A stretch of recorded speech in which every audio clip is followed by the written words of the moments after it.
السلام عليكم عقدمد بشكي باشكم بيجا صلاوتان لێبێ بە زمانمان ونابێ گەر تۆ خۆت ئازاد نەکەی نەوەی نوێ دروست ناکەی داهێنان ناکەن هەرگیز باوەڕیان نەبێ بامیز بەو زەمزەما چڵکاوە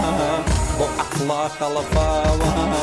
هەر دەڵێن سوبحان الله خۆر دەڕوا بژی ئەڵڵا زەوی تەختە شاخە ڕوا بە زانست ناکەن بڕوا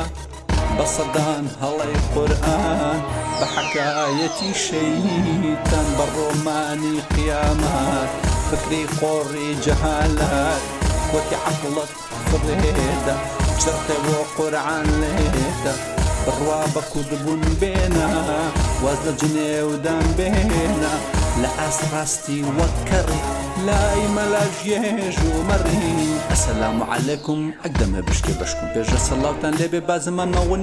نەبێ گەر تۆ خۆت ئازاد نەکەی نەوەی نوێ دروست ناکەی داهێنان ناکەن هەرگیز باوەڕتان لەبێ بەمیز بۆ زەمزەمە چڵکاوە بۆ عەقڵە خەڵەفاوە هەر دەڵێن سوبحان الله خۆر دەڕوا بژی ئەڵڵا ئەسەلام عەلەیکم ئەگدەمە بشکێ بەشکم بێژە سەڵاوتان لێبێ بازمانمە ون نەبێ گەر تۆ خۆت ئازاد نەکەی نەوەی نوێ دروست نەکەی داهێنان ناکەن هەرگیز باوەڕیان لەبێ بەمیز بۆ زەمزەمە چڵکاوە بۆ عەقڵە خەڵەفاوە هەر دەڵێن سوبحان الله خۆر دەڕوا بژی ئەڵڵا بژی برا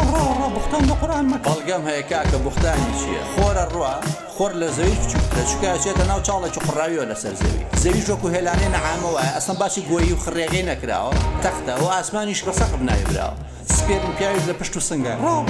سێ قۆڕ مەکە بەڵگەیدانێ بەڵگە فەرموکە کاف 86 طارق حەوت نەمل 88 قاب حەوت بەقەڕە 22 نازعات 30 غاشیە 20 ئەمان کەمترین نمونە برا باشە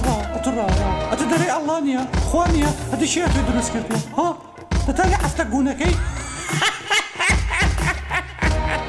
ناتوانم گوونەکەم چونکە گوو تەنها شتە کە نیعمەتی ئەڵڵایە ئەسەلام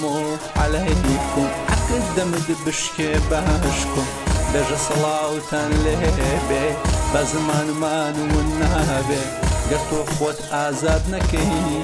نەوەی نوێ دروست ناکەی داهێنان ناکەن هەرگیز باوەڕیان نەبێ بامیز